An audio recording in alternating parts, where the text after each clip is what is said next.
Yay. Hi, everyone. Thank you to those of us who are joining live and also those who will be watching this later. We have wonderful guests with us today, but before I introduce them, we're going to do the thing we do every virtual happy hour.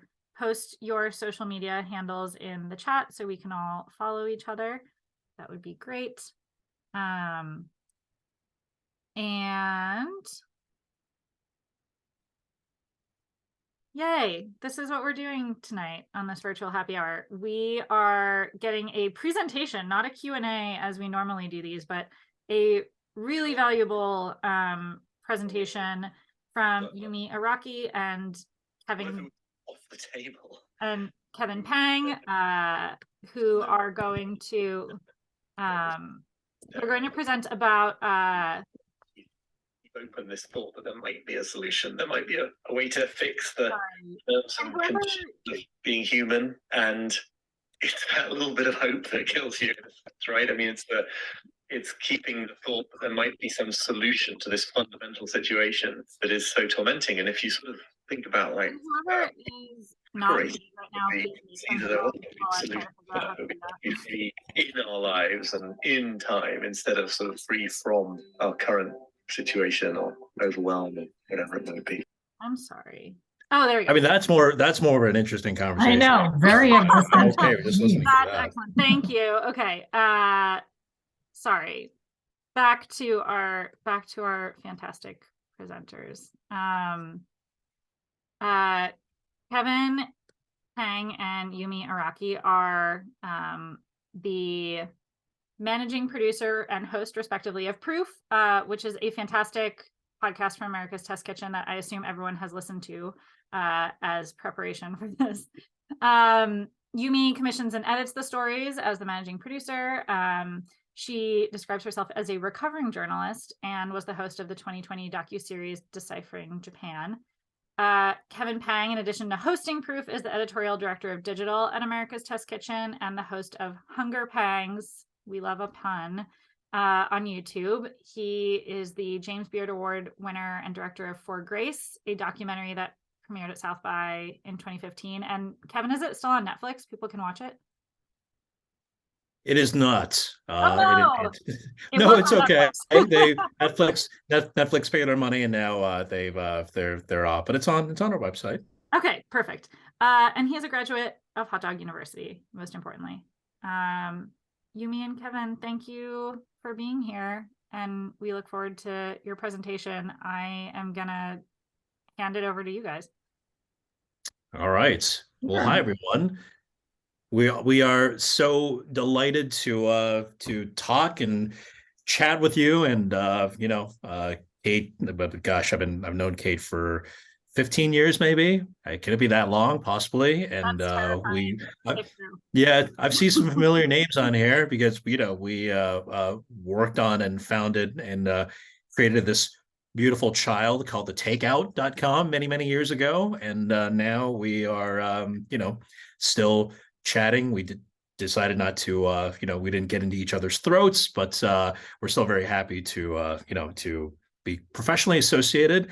And we're happy to be here.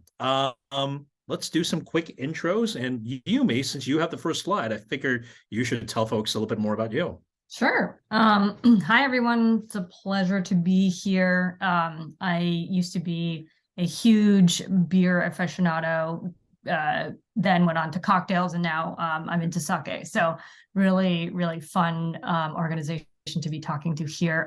Kate did a wonderful job with intros, so this is pretty repetitive, but so I've done a lot of different types of journalism, broadcast, print, radio, and now podcasting, and recovering journalist because I never want to cover the elections or political journalism ever again, and I don't need to. So that's me.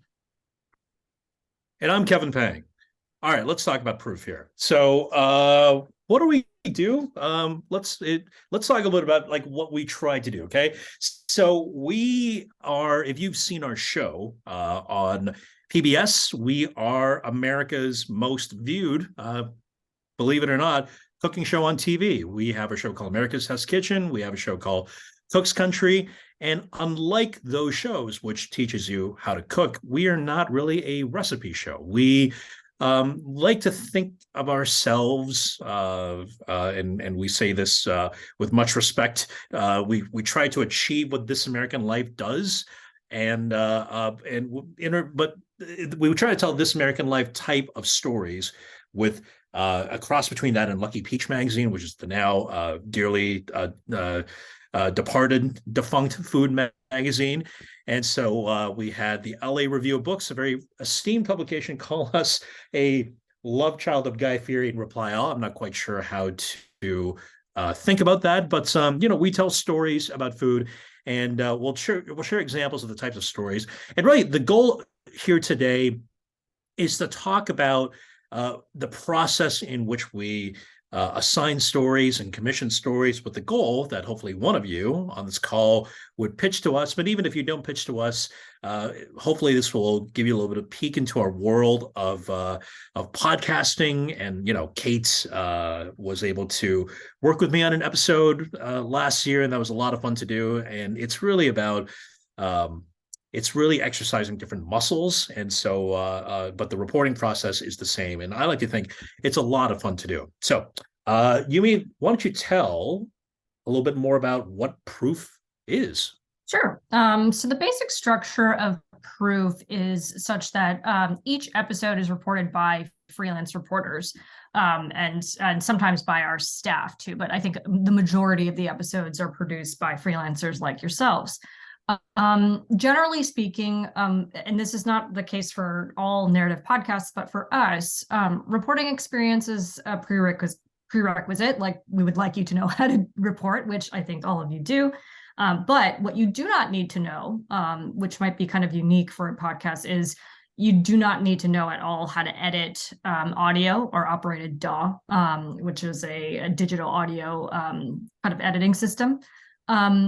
You don't have to have produced an audio story before either. As I mentioned, I used to be a print reporter, and so I know what it's like to kind of transition from doing print stories to working on audio stories. And so, one thing I think that's unique about Proof is that I am, an editor that walks people through if they've never done an audio story before. There's a couple of learning curves, but really what we're looking for are people with a good ear for narrative, good reporting chops, and that's kind of really the only prerequisites that we require.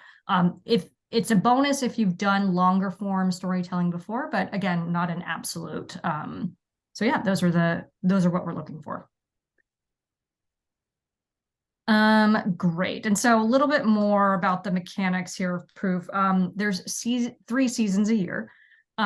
Each of them has about 6 or 8 episodes. It's usually the first 2 episodes of the year have 8. The last season of the year has 6 episodes. The basic calendar is such that, so currently we are airing season 13. Those stories generally are in production January through May. The next season that's coming up, which we're still looking for pitches for, airs July through September. The production for that starts now through September. And then the last season of the year airs October through December. And that can start either now, but typically, when we really gear up for that is August through December. Our rates are, Jerry, that's a great comment. Yes, we like to, pay fairly and adhere to kind of NPR's and kind of podcasting standards. So it's $3,200 to $3,500 for a 30 to 35 minute story. And the logic behind that is typically it's $100 per every broadcasted minute. So that's where that range comes from. $1,200 to $1,500 for a 12 to 15 minute story. Sometimes we air multiple shorter stories into one episode, and that's where that rate comes from. And so sometimes we'll get a bunch of pitches that are like, oh, this is good, but it's not quite long enough for a 30-minute episode. So if there's a similar theme that's happening through several of these pitches for smaller scope stories, we like to put them together into one episode. So that's typically where that rate comes from. That said, we are accepting pitches all the time. And so if you have an idea for like a Christmas episode, like reach out to me. If you have something that you're like, oh, I'm going to cover this in September, we might want it for next year's first season of the year. So that said, like, yeah, reach out to us whenever you have an idea. We figured this slide was probably one of the more exciting ones for folks who are in a writing professional writers association to see, and all of which is to say that there is quite a lot of work involved here, but we like to think that the end result can be pretty magical, because at the end of the day, we're telling stories about humans and their foibles, and it's quite a lot of fun to do. I want to talk a little bit about the types of stories that we do tell. So this is just a spreadsheet of what our calendar looks like. One of the ways that Yumi and I like to think about these stories is to subdivide it into these categories. So if you look on the right side, you're going to see that some of these stories have a history bent.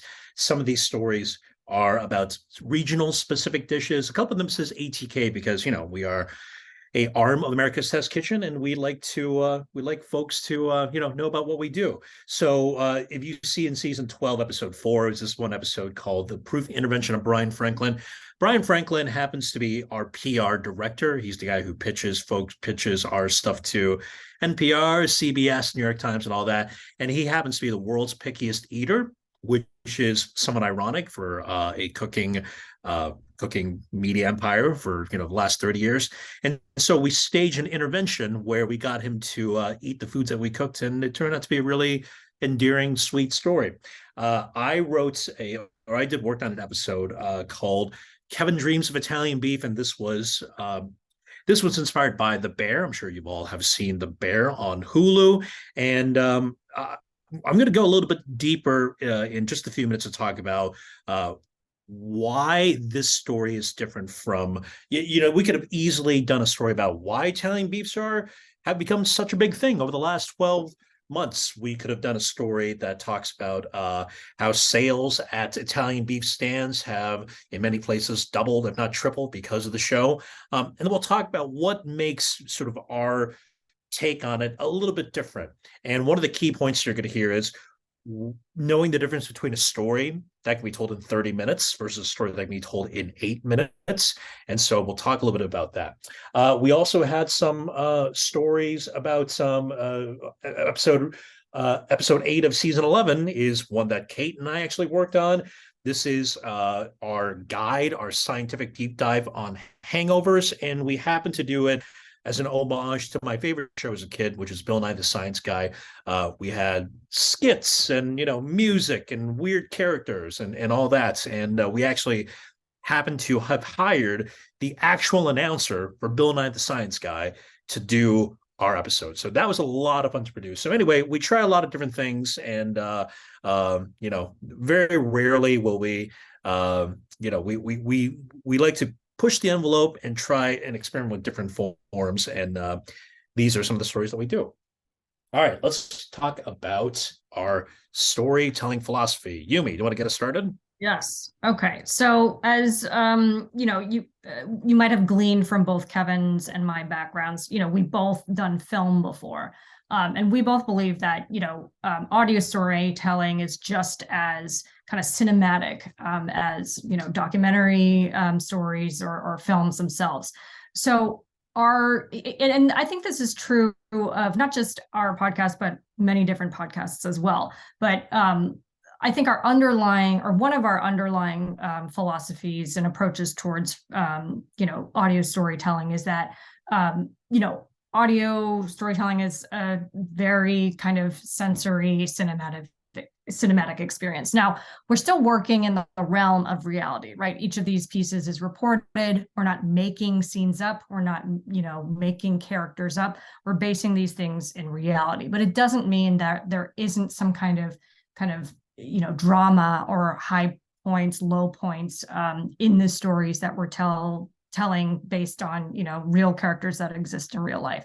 So kind of that is the basis of what we look for, and our job as editors really is to kind of find those peaks and troughs and the realities that happen in everyday life. So that is one of our kind of main philosophies when it comes to audio storytelling. And Kevin, you're gonna go over that first tenet.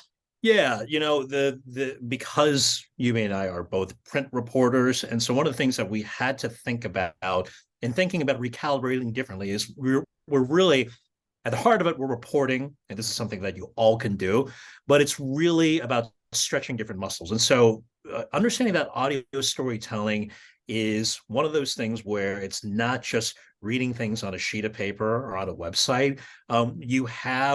It's really taking advantage of all the different the different sensory experiences that audio has availed to us to be able to to be able to tell the story in a way that's different from writing a blog post or writing a story for a magazine. So in the absence of any imagery, you're telling a story through sound. And so this requires things like getting really good tape and getting interviews. These are things that are really important for us. One thing that's been a lot of fun to do is thinking about how music and sound design works.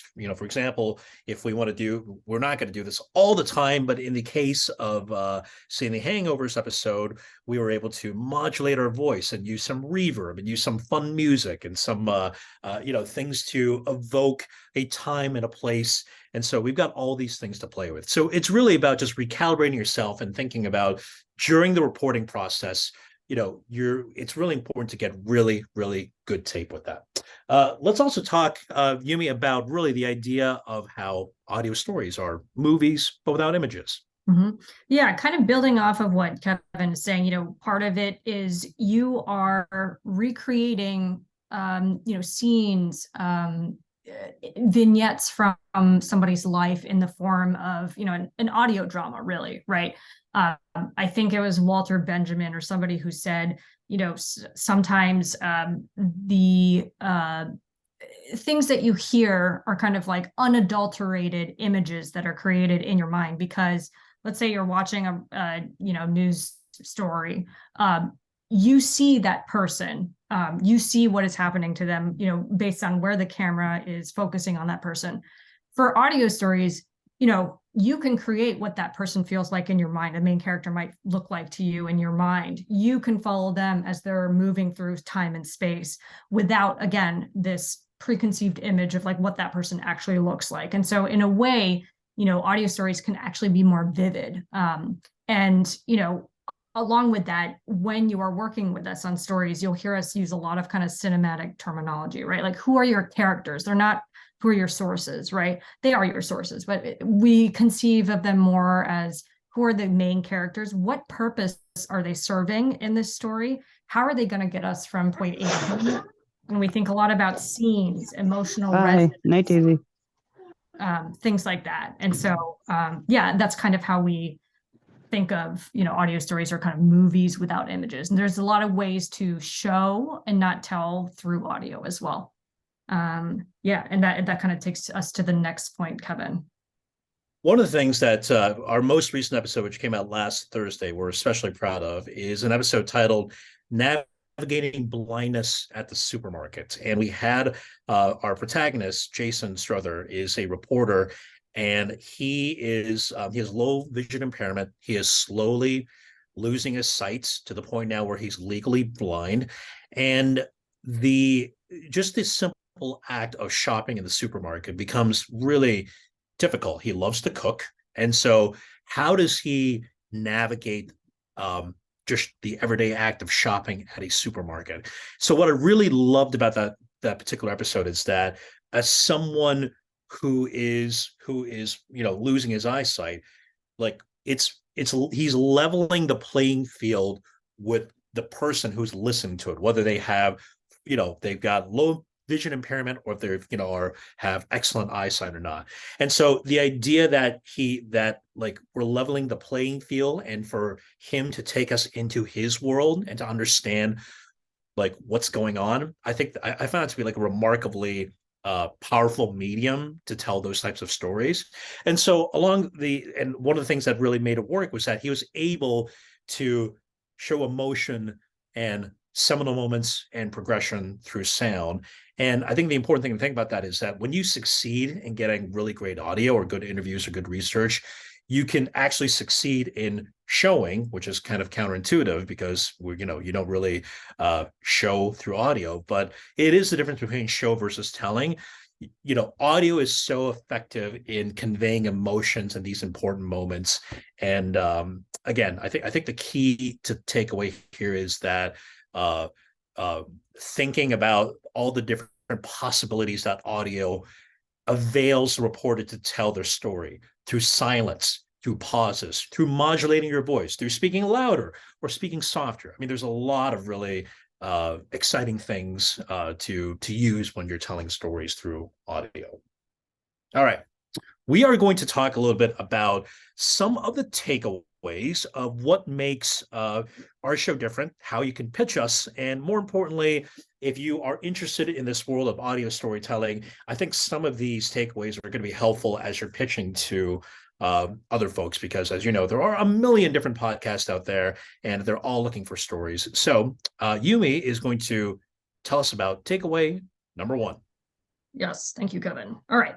So I think early on, particularly in the career of any journalist or any audio storyteller, non-audio storyteller, scope, I think, is the biggest problem that people have. When we say we want you to produce a 30-minute episode versus we want you to produce a 5-minute episode, versus, we want you to write a 500-word story versus a 1,000-word profile, right? All of these things have different scopes. And I think sometimes it's really difficult for people to say what can sustain 30 minutes versus what can sustain 500 words, right? And so for our principles, kind of how we answer that question for our podcast, and I think, again, it's applicable to other places, is the questions our stories tackle do not have easily Googleable answers, right? If something was like, oh, what's the latest trend in non-alcoholic beverages? You can probably find a quick Google result for that, you'll read 3 sentences and you're like, okay, good. I get the general gist.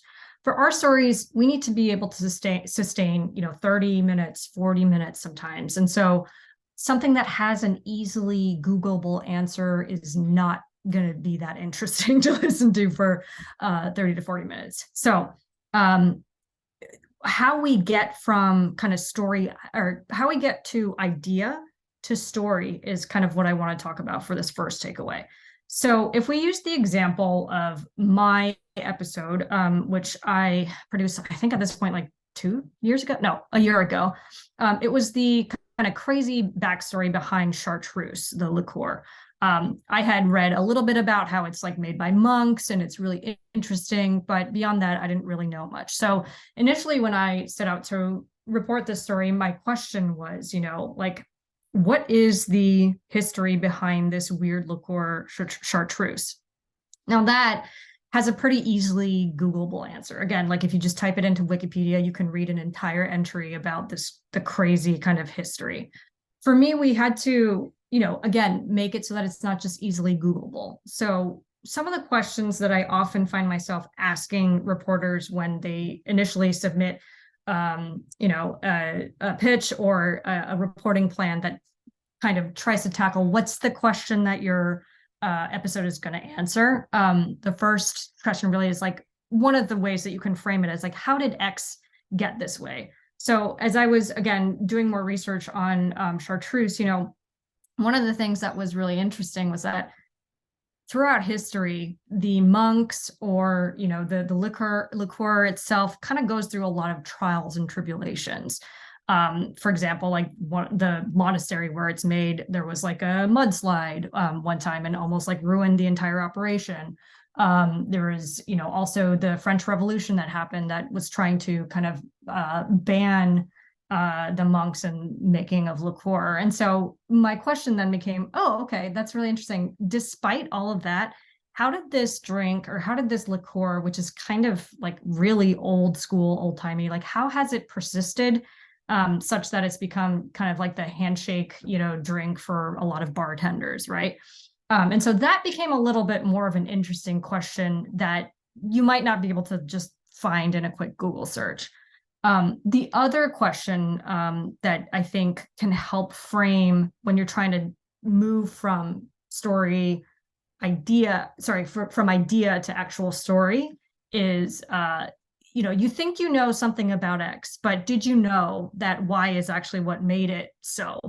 And so for me, at the end of the day, my story then became, you think you know a little bit about chartreuse, but did you know that it has this kind of like undying nature about it, such that it is now, super popular remains kind of, a staple on many bars in America.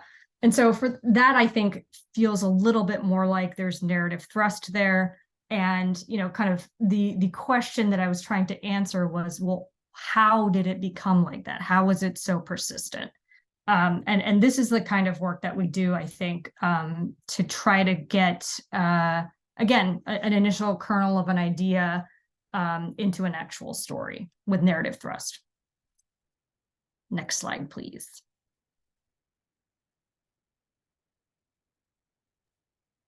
I think I'm ready to the next slide, or takeaway 2, right? Takeaway 2. Oh, I'm still seeing takeaway 1 for some reason. Hold on a second. There we go. Okay. So yeah, that's takeaway 1. We don't try to find a story that has not an easily Googleable answer. Takeaway 2, in order to get that, I think, it's so important to do kind of like pre-research and pre-reporting. Sorry, I think you're on the, oh, no, you're on the right side. Sorry. So again, I talked a little bit about the evolution of how I changed like my initial idea to an actual story. And, it's really important that I did this kind of precursory research. If I hadn't kind of read through a bunch of different archival material about La Grande Chartreuse, if I hadn't read some interviews that with one of the monks that makes chartreuse and knows the recipe, if I hadn't read kind of about the intervening history about what happened during the period of, like 1812 and like 1906 or whatever, when there were these kind of big periods in chartreuse's history, I wouldn't have really understood that, oh, there's a through line of this liqueur kind of like surviving the tests of time. And so, what I find very often is that we'll get pitches that are like, oh, I want to talk about, this trend that's happening. For us, again, in order to maintain 30 to 40 minutes, we need to have a storyline. We need characters that will help bring, this story to life as well. And so as I was doing my research, the other thing that I was doing was kind of looking for characters. And again, I mentioned the interview, I think it was on New York Times, with a current monk who used to make chartreuse. So I did interview him, Father Michael Halloran. There was a history professor who was an expertise kind of in the French Revolution and the specific persecution against like the Catholic Church. And so, I knew I had to interview her in order to make this a little bit more contemporary, right? Why has this liqueur persisted even until today? I thought, well, I need a bartender who like kind of specializes in chartreuse cocktails. So at that point, I had kind of ideas of pinpoints of characters who we would meet along the way to help animate the story that mostly takes place in the past and relies on kind of archival material. And so I like to see in pitches that people have at least done a little bit of precursory research. You don't have to necessarily like reach out to sources and say like, yes, they're game. Although if it's your main character, that would be good. But again, what we always look for is there, can we imagine what the ending might look like for this story? And then who are the characters that are going to help us get to that point? If we don't see those in a pitch, it's usually because there hasn't been enough pre-reporting. Okay. And the last takeaway is really don't be afraid to insert yourself into the narrative. I know this is really hard to do, particularly for, kind of straight news reporters or even, just print reporters who for which, you're not the subject of the story, or inserting yourself, historically has been kind of like a no-no in journalism. Maybe it's a little bit different for beverage writers and things like that. But we encourage you to really, insert yourself into the story insofar as it's a service to the listener to understand where you're coming from, right? So, for the chartreuse story, I just made very clear, like, I am a little bit of a cocktail nerd. And, my interest in the story came from, this one time I went to the bar and was talking to a friend about it. And he told me a little bit about the history, right? So there's a reason why, I am taking listeners along on this journey. It's not just some random person who looked up a bunch of stuff, right? It's a fellow cocktail nerd that you're listening to, and you can follow along with me, right? That really helps. For Kevin's Italian beef episode, I mean, Kevin lives in Chicago. The interesting thing, which he starts his story off with, is he's had a bunch of Italian beefs, and honestly, he thinks they're just fine, which is kind of blasphemous, right? And it's a funny kind of tidbit that gets you to say, oh, this person knows what they're talking about, and this is the lens in which we're going to follow this, narrator through this story. And so inserting yourself, I think, is really in service of the types of storytelling that we do. Of course, when it's about, if your protagonist is, the main character, and you have nothing to do with it, there's no reason to insert yourself artificially. But generally speaking, just to add kind of why are you the person to tell this story, I think is a really valuable asset when we are examining pitches and when we're listening to stories in general. All right, I will tackle the next few slides here. So I really, one thing I mentioned earlier was really knowing the difference between a story for All Things Considered, which is 7-8 minute segment, versus This American Life. So when I was younger in my career, I wrote several nonfiction book proposals. And in those proposals, the feedback from the editors was always the same, which was that this would make a great magazine feature. And that feedback I found to be really instructive to understanding the difference between a book versus a magazine versus a newspaper story, right? I'm certain you've all read a book where you've invested 3 weeks of your time, and by the end you think, this could have been written in 10 pages. The rest of it was just filler. And then you get really frustrated. You feel like your precious time has been wasted. The fact is that there are millions of podcasts right now, and we are so fortunate that people will invest 30 to 40 minutes to listen to Proof. Yumi and I are very proud that we just crossed our 10 millionth download just a couple of weeks ago. So, I think one of the reasons why it's endured is that we understand that the moment that people listen to one of our entire episodes and think, well, this could have been told in 5 minutes, we've lost them forever. We get one chance to win someone over, and when you lose that trust, they go out and find one of those other 999,000 podcasts that won't waste their time. So know the difference between a story on All Things Considered, which are 5 to 8 minute segments, versus an act in This American Life, which could be 20 minutes or take up the entire episode. So if you were to come and say, I want to pitch a story about how Vietnamese chefs are running some of New Orleans' most acclaimed restaurants, immediately that's a warning sign for us. Not because the theme isn't interesting, nor is it worthwhile to tell. It's because you're telling us implicitly, I haven't found any characters yet. I've got an interesting trend, and I'm going to find a few examples of Vietnamese chefs to validate that trend. So stories for This American Life or Proof or any other narrative shows rarely start from the macro trend, then find us examples to reinforce that larger idea. It actually goes the reverse direction. It starts with a character with a riveting story to tell, and then pulls the camera back to reveal this larger trend. So If you came to us on pitch, I want to tell the story of Tree Nguyen, who escaped with his family from the war, landed in New Orleans, where his parents opened up a pho restaurant in Metairie.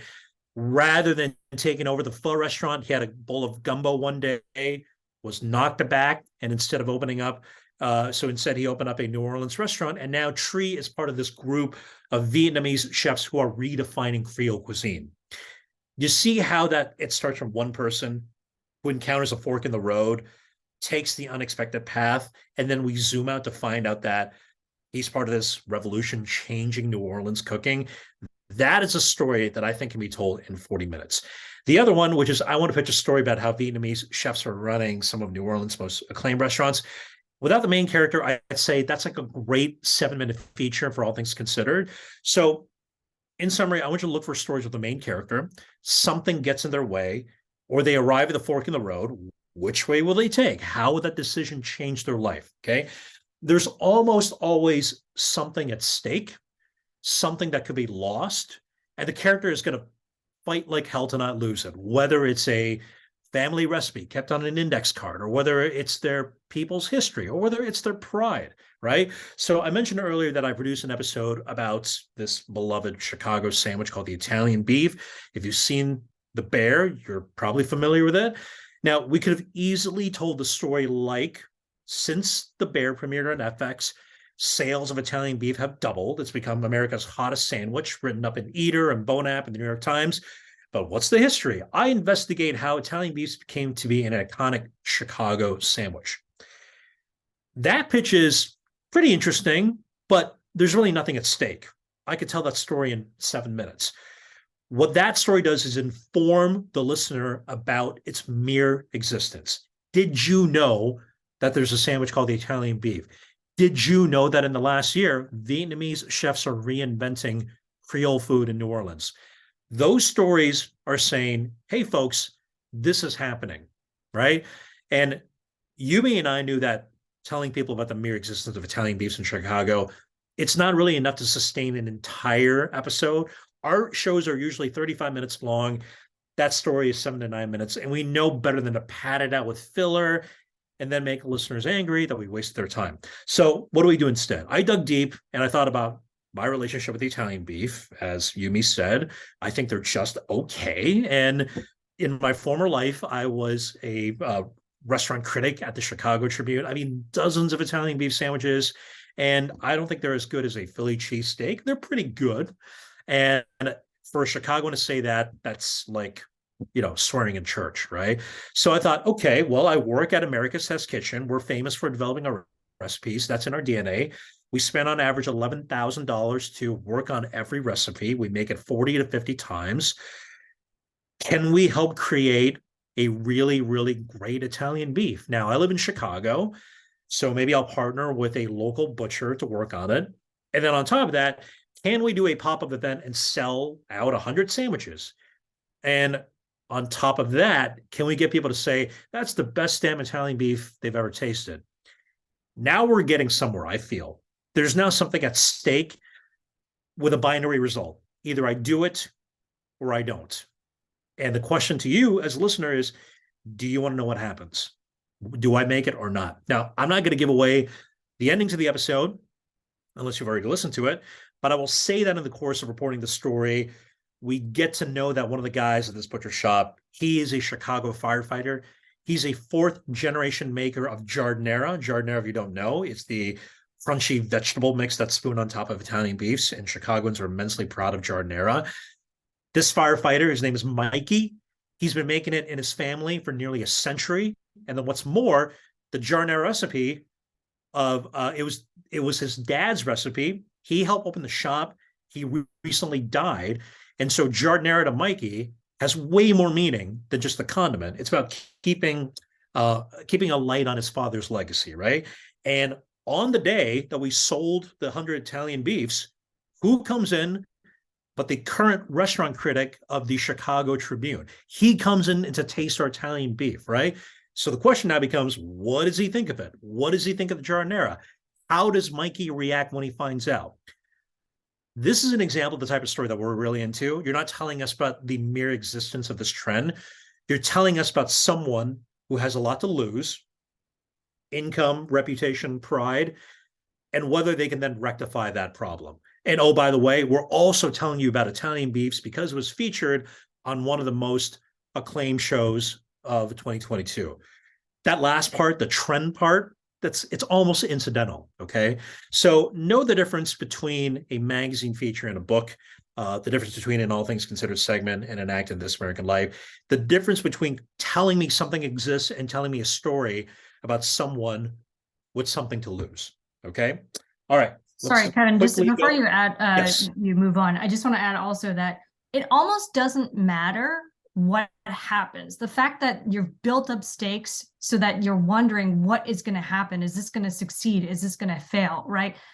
That's the beauty of it. It kind of doesn't matter. And so while you're reporting, you might not know what that end result is. And again, like, you know, interesting surprises happen during reporting. But again, the beauty of the structure is it doesn't matter. It's still going to be compelling if you've built up enough of that narrative momentum to get to the place where we're understanding the stakes and bringing you through that character's journey. And then, you know, the result is what it is. Thank you for that. And we're just going to show you a few examples of, actually, do you want to talk very quickly about the sort of the what's at stake for your chartreuse episode, Yumi? Oh yeah, I mean, it's kind of, it's a little bit different in the sense that we know what the history of chartreuse is, but you know, it's kind of this notion of like it almost got knocked out of existence so many different times throughout history, and like, you know, the ending really is like, so do you want to know kind of how it survived? And that's kind of the thread that's keeping people hopefully entertained enough to listen to try to find that answer. And so the building of stakes can look kind of very different per story, right? It can be as serious as someone's reputation is on the line, or it can be as trivial as, you know, the existence of this product that exists. We kind of take it for granted. But these are the reasons why, like, it could have disappeared at any point in history. Thanks for that, Yumi. All right. Okay, let's just keep going here. And I want to tell you about, this is my most exciting part of the presentation, is I want to talk about the plus minus and the let's call it the facing brackets rules of scene. So we spoke a lot about recognizing stories from a 30,000 feet perspective. Now let's put our ears to the ground and look at the brick and mortar of a good radio story. And of course, I'm talking about scenes, the importance of scenes, okay? If you asked me 10 years ago, like, what is a scene in the context of a story? I might have answered, well, has a beginning, middle, and end. Something happens. And that's technically correct. But what I want us to understand today is what exactly makes not just a scene, but a compelling scene. And the way I define a compelling scene is it contains enough narrative momentum to propel the story along. It makes you want to keep listening. I go back to the idea of not wasting the listener's time. They give us their precious 30 minutes of time, and if it feels like it wasn't worth their time, they're not going to give us a second chance. The best way to ensure they'll keep listening to us is to give them a story where not 1 second was wasted. You give them a story that keeps forging ahead, picks up steam, it goes faster and faster, and that's exhilarating. And in order for that to happen, every scene in your final story must be worthy of inclusion. There should be no excess fat that you can trim from it, okay? So how can you tell which should be included and which should not be included?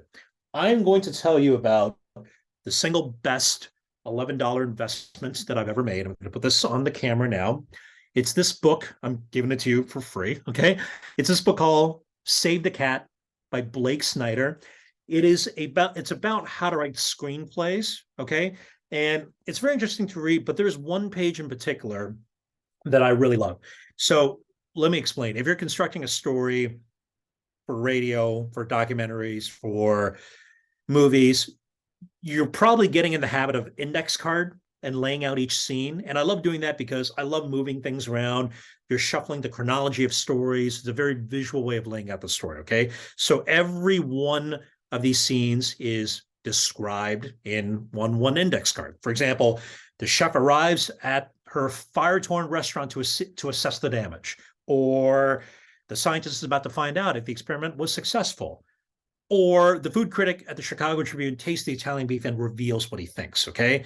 Now, how can you tell whether this is a keeper of a scene or one not to include?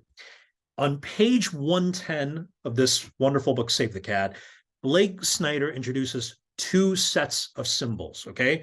One is a plus minus, plus slash minus sign, and the other is two angle brackets that are facing one another. If your scene does not contain both, you should consider not including this scene in your story. Let's first talk about, I'm going to go a little bit out of order, the bottom one, the plus slash minus. Every scene ideally must contain a change in emotional tone, from happy to sad, from anxiousness to relief, from calm to angry. This is represented by the plus minus, okay? The second set, the angle brackets, represents tension. Now, tension doesn't mean that I'm angry at someone, okay? It could, but it also means that something is in the way, something is pushing up against the thing I want to happen. Pushback is tension, okay? Now, an example is in the Italian beef episode. I'm going to cue it up right now. So I'm going to play for you about a minute and a half of the scene. We've got 100 Italian beef sandwiches ready to sell, and it's 11:30, and we open the door, and I'm going to press play, and I'm going to play about 90 seconds. Let me know if you guys can hear it. So give me a thumbs up if you can hear it. And just like that, it's 11:30 a.m. The first order comes in. Inside the kitchen, it devolves into a real-life episode of The Bear. 2 all day! 2 beefs all day! Get that off of that, and then get a large sheet and tray. You'll be out of the way in a second. Yeah, like in a second. Get it out of the way. Chuck, take that box, clear it. Hotel pan will be here. Mikey, you're gonna set up here. Bread is gonna be here. Meat is gonna be here. I'm sorry, bread will be there. Meat will be there. Get the rest of the beef into the walk-in on that cart. Clear that cart completely of anything but beef. Sweet peppers. Yeah, give me sweet peppers. I'll hit sweet pepper. Yeah, you're on that. I want you on that. That's your deal. So, Frank, you're dropping beef. We are 10 minutes from noon, and there is probably about 18 people outside already. Perfect. Godspeed, people. We are rocking. We are rolling. The line grows longer. For walk-in customers, the wait for a sandwich is now 25 minutes.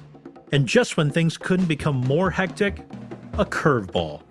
Feedback from a customer with a very acute palate. This woman knows her food. Her name is Anne, and I happen to be married to her. Is there anything that needs work? Do you want me to be honest? Now I think it's slightly undersalted. Undersalted. Yeah, and it needs more hot peppers. More hot peppers. Really? Yeah, that's what I want from an Italian beef. I take a bite. As usual, my wife's absolutely right. I run back to the kitchen. The line is growing longer. All right, I'll pause right there.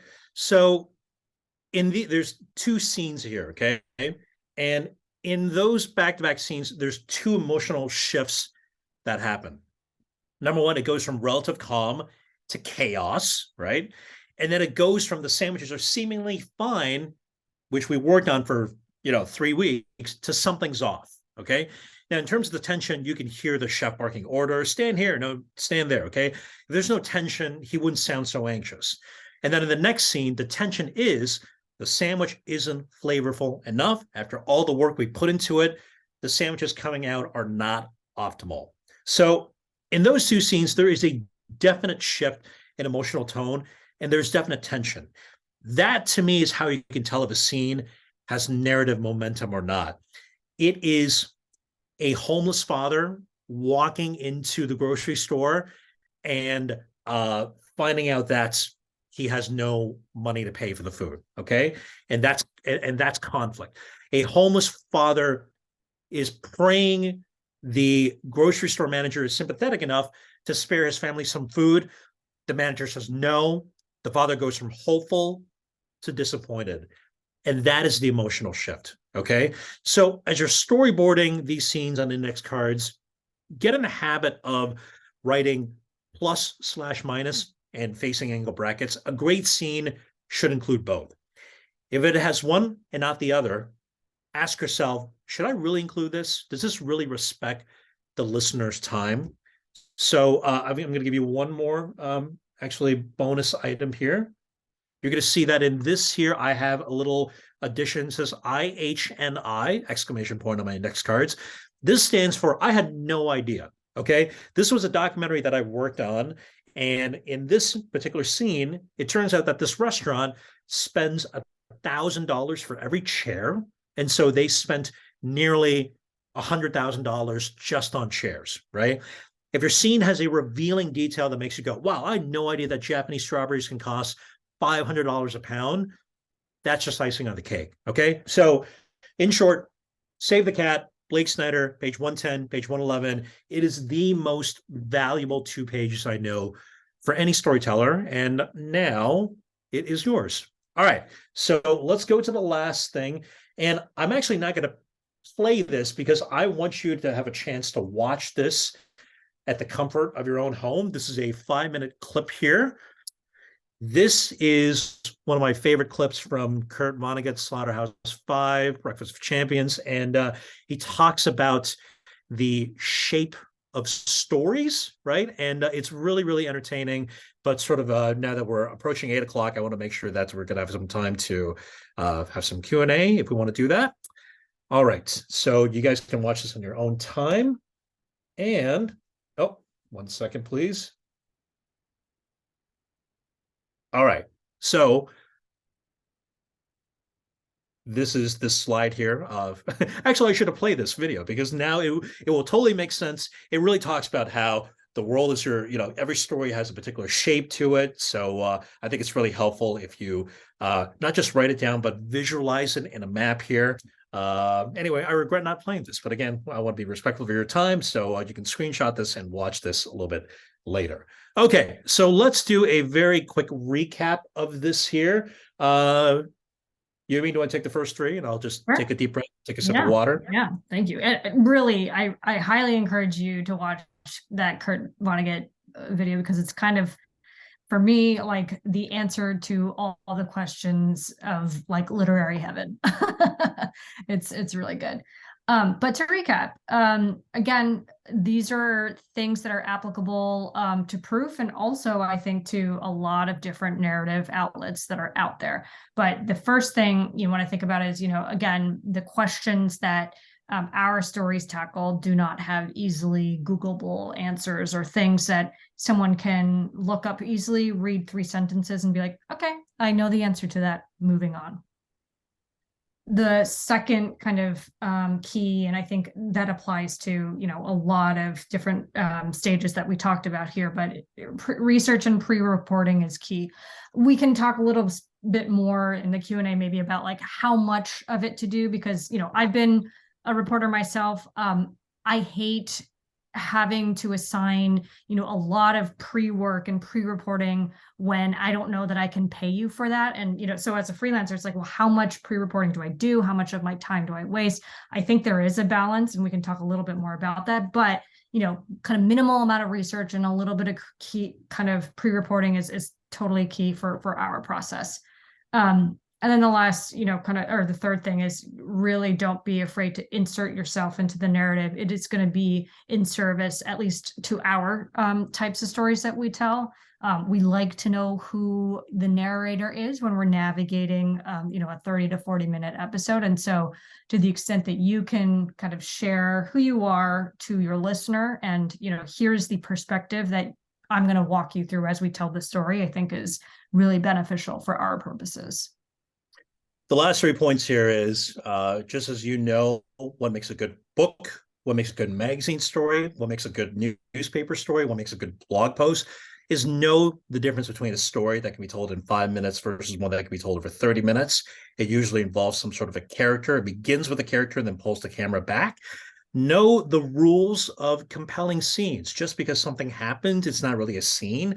It's got to have narrative momentum to push it forward. And usually if it has tension, if it has some sort of emotional shift in the scene, that is what gives it that momentum to push it forward. And then finally, visualize the shape of stories. Again, watch that video that I sent in the chat here. It's not just write it down, not just storyboard it, but actually draw it out. I think it's really, really helpful to do that.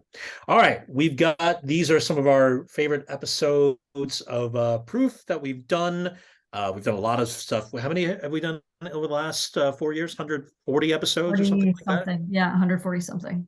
It's quite a bit here. So we both have an episode here that we did. And lastly, this is our email address. Please pitch us. We are looking for stories. We pay good money, I like to think. And yeah, please reach out to us anytime. First name, last name at americastaffskitchen.com. And yeah, that's it. I'm going to unshare the screen here. Kate. Yay.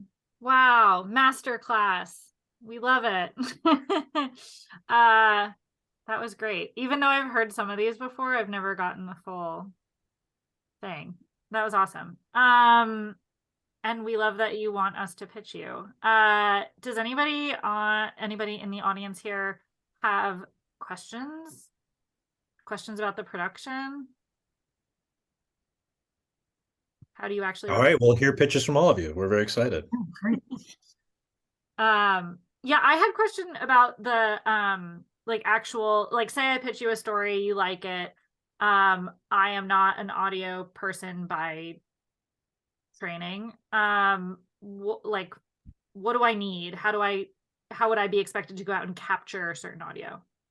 Yeah, great question. So the first thing I do when I greenlight a story is, well, sometimes even before that, Kevin and I will hop on a call with you, especially if we're interested in a pitch, just to flesh it out and to really kind of get a sense of like how we can shape this story for Proof. And during that conversation, sometimes we talk about, oh, we'll definitely want you to capture this kind of ambient sound, or, go to this event. It's rarely go to this event, but we need this kind of scene, so we need you to talk to this person. So there's some kind of preliminary conversation that we'll do there. But I think where the bulk of that work happens is when I do your onboarding session. So once you get greenlit, you'll have an hour-long onboarding session with me that walks you through the entire production process. And so the long and the short of it is we send you a recorder. And I will teach you how to use it. One of the first deliverables that you will submit is what's called a reporting plan. And in that is basically, here's what I think the story is going to be. Here are my characters that I'm going to interview. Here's the sound that I think I need so far in the story. And then here's the outline for the ideal kind of story that I want to tell. And I will review that. And so at that point, if I'm like, oh, you haven't thought of this, like we definitely also need to get this kind of sound, this kind of sound, this kind of sound. That's where that work happens. And so it's a pretty meticulous kind of 20-step production process, but each one of those steps is meant to make the next one easier. And I'm pretty good at, doing kind of one-on-one tutorials on like, once you get the recorder, let's do a little bit of practice. Once we get to the stage where we're recording your episode, I'll also help you set up your environment in your home to make it sound the best that it can be. I would say the majority of our reporters are not audio reporters. Yeah. Any other questions, thoughts, complaints, criticisms? Happy to hear those too. Yeah. All right. Not that many questions, just lots of thoughts at this point, which is good. I mean, It's just a lot to think about. It's a lot to I'm probably going to think of questions like 4 days from now.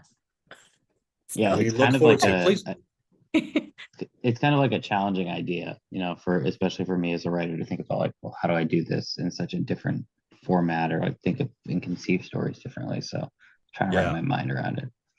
Yeah, ultimately it's really the story idea, like it's it's easy. It's easier the fact that you all are writers and journalists, that I think that if you understand the story structure, that is really the hardest part. The audio, the audio part, that's really technical things that we can train fairly easily and walk you through. But as it really begins with the story idea, does it have a main character? Does that person have something at stake? I think if you're able to do that, the rest is going to be so much more easier.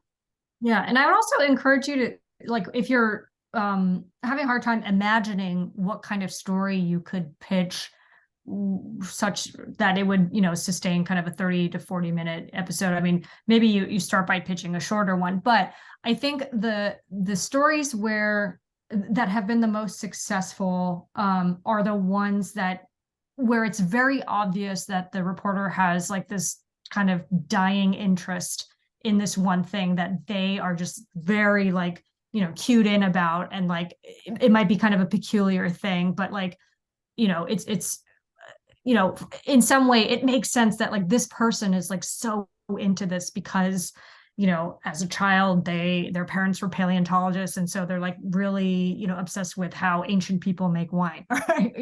Or like something that's within your natural curiosity bank, because that feels the most authentic too when you report it, and you'll be so interested and just kind of deep into the interest of it, such that it'll sustain a good amount of time in terms of story length. And so start thinking about like, what am I like really into that's like kind of hard to pitch to just your average like beer magazine or a place that like wouldn't necessarily take it. Like, what's this like strange interest that you might have?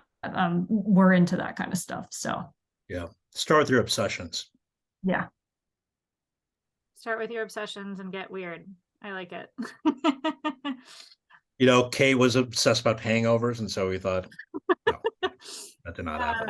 I had lots of thoughts on the topic, that's for sure. Well, excellent. Well, if people come up with questions, I think in the next few days, or like people are watching this, obviously now they know how to reach out to you if they have pitches and they want to get paid, or if they have questions about working with you. But thank you so much for your time. This was wonderful. And I'm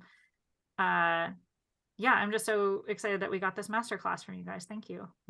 And I encourage you to, if you have like a soft pitch, and you just write in your, email subject line, like, I think I have an idea, but I want to like talk to you about it before I like spend all this time to do research.